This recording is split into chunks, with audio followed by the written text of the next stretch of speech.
Est-ce que vous savez qu'il existe des agences SEO complètement différentes dans leur typologie? Et surtout, est-ce que vous saurez choisir la bonne pour vous? Pourquoi je vous dis ça? Parce que quand on veut faire du SEO, suivant déjà la taille de l'entreprise qu'on a, on va s'adresser à des sociétés différentes. Il peut y avoir soit le consultant SEO, soit l'agence, et je vais vous expliquer rapidement la différence. D'abord, le consultant SEO, normalement, il est tout seul. Donc, il va faire surtout un rôle de conseiller. Il va pointer des problèmes, il va vous les remonter et vous allez devoir les traiter. Ça veut dire quoi?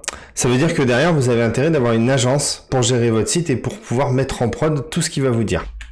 Le consultant SEO, il va aussi vous mettre en relation avec des rédacteurs, avec des intégrateurs. Il va vraiment vous trouver des solutions à tous les problèmes et il va vous aider à pousser la solution pour qu'elle parte en prod et qu'on arrive au bout du problème.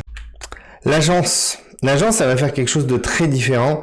Elle va essayer de vous amener sur une solution beaucoup plus globale avec bien sûr des rédactions en interne, de l'achat de liens en interne, des propositions du UX design, etc. en interne. Peut-être aussi des développeurs pour répondre aux problèmes du site en interne.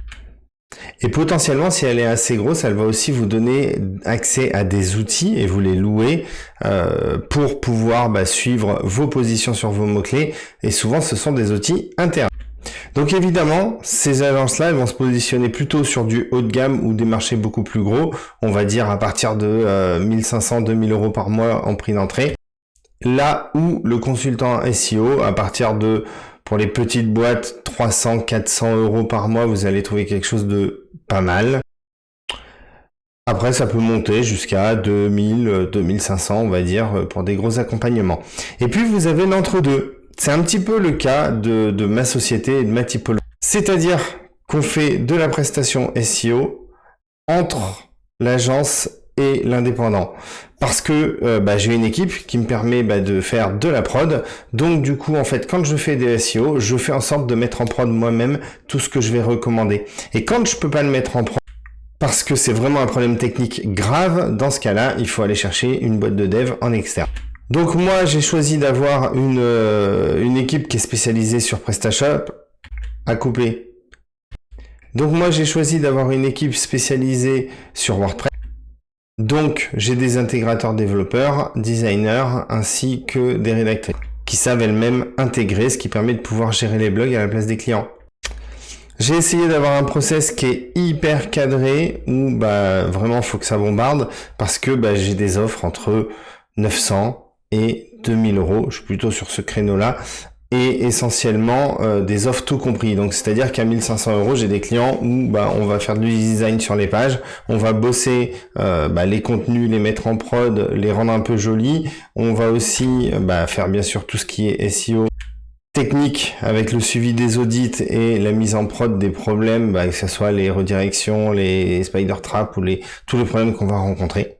Et au fur et à mesure, parce que en vrai, le SEO, c'est un gros travail au début, c'est-à-dire choisir les mots-clés, savoir quelles pages vont être faites, requalifier les pages qui sont déjà existantes parce qu'elles sont mal faites, etc. Trouver aussi, bien sûr, la cannibalisation et faire en sorte que on ait un plan de départ. Voilà, donc le boulot du SEO, c'est vraiment de faire un plan. Mais très vite, en fait, la partie SEO de départ, parce qu'elle est très chronophage au début, on rencontre beaucoup de problèmes, on les pointe, il faut les traiter. Mais une fois qu'on a traité les problèmes, parce que moi, je fais de l'accompagnement qui est hyper long, j'ai beaucoup de clients, ça fait 2, 3, 4 ans qu'ils sont avec moi. Là, j'ai un client, on vient de faire 10 ans ensemble, c'est juste énorme.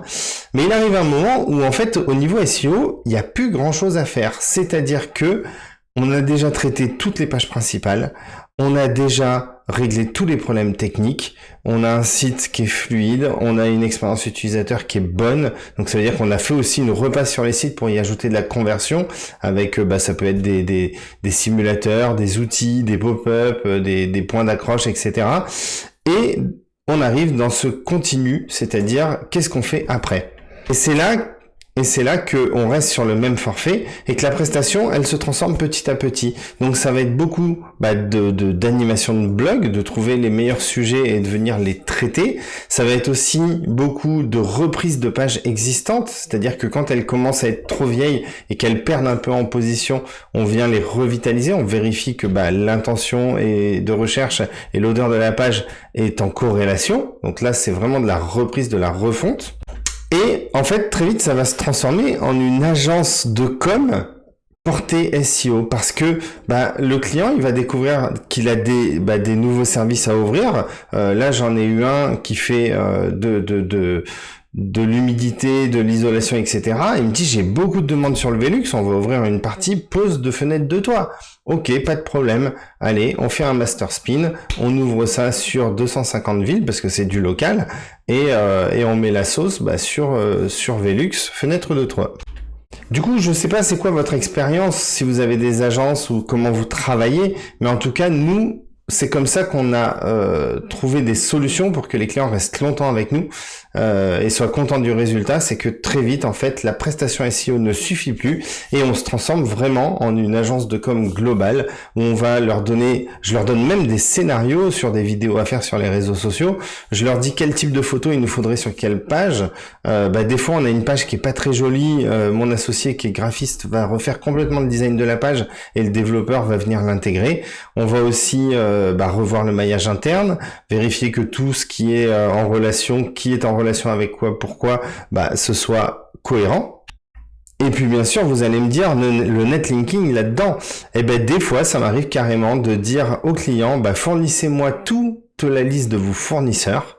Et puis j'ai ma rédactrice, elle va envoyer quelques mails. Et on fait du mailing. Alors des fois il n'y a pas de réponse, des fois il y en a un peu, on arrive à choper des liens. Il y a même une fois où pour un cuisiniste avec un fournisseur de matos de cuisine, un gros truc italien, ils lui ont dit faut venir. Le gars il a pris l'avion, il est parti en Italie pour avoir un backlink. C'est un truc de fou quoi. Il est allé bouffer avec le boss de son fournisseur pour être référencé sur le site de fournisseur comme le prestataire unique en France qui distribue leurs produits. Voilà, c'était une vidéo un petit peu spéciale où je vous ai parlé un peu de ma vie de consultant SEO et de comment tous les pôles qu'on peut avoir dans l'agence viennent se travailler ensemble. Donc évidemment il y a un énorme Monday, nous on utilise Monday avec une grosse liste de to-do triés si c'est de la tech, du design, du développement, de l'intégration, de la rédaction ou du SEO évidemment. Et on fait des grosses réunions avec les clients pour leur donner toutes les idées qu'on a eues dans le mois. On en fait un récap et lui nous dit tiens, ça serait bien de mettre en prod ça, comment on peut bosser là-dessus. Voilà, des fois par exemple, on arrive à la conclusion, ça serait bien de faire de l'ADS. On a un partenaire qui bosse sur les campagnes ADS de nos clients et en 24 heures le devis il est prêt quoi. Donc il faut que ça bombarde, c'est bien. Et c'est ce que les clients ils aiment, c'est d'avoir vraiment cette espèce de pôle global qui vient vraiment répondre à tous leurs problèmes. Nous, je pense que ce que nos clients ils aiment, c'est justement que ils n'ont pas besoin de penser à un devis ou quoi que ce soit, ils ont un forfait. Et puis ils prennent le téléphone, ils nous appellent, ils disent les gars, comment on pourrait faire ça? C'est bon, j'ai une solution, tac, tac, tac, tac, je prends du temps sur mes gars, tac, tac, tac, tac, on le balance là, et 2 semaines après, c'est fait, quoi. Voilà, c'est simple, c'est efficace. Alors, évidemment, c'est pas que du SEO, mais je pense que c'est un petit peu ce que les gens veulent maintenant, c'est de pas avoir que du SEO, ils veulent de la presta qui est un peu plus globale, parce qu'on voit que maintenant, les services sont tous interconnectés, on peut plus faire du SEO sans faire du social, sans faire de l'ADS, sans faire du branding ou même du personal branding quand le client il veut jouer le jeu. Ce qui est le top d'ailleurs, c'est très très rare à trouver. Mais voilà, j'attends vos retours. C'est un format un petit peu différent de ce que j'ai pu faire sur le TikTok. J'espère que ça vous plaît. N'hésitez pas à me dire si vous en voulez d'autres comme ça. C'est plus de la parole, de l'échange. Donc merci, à la prochaine.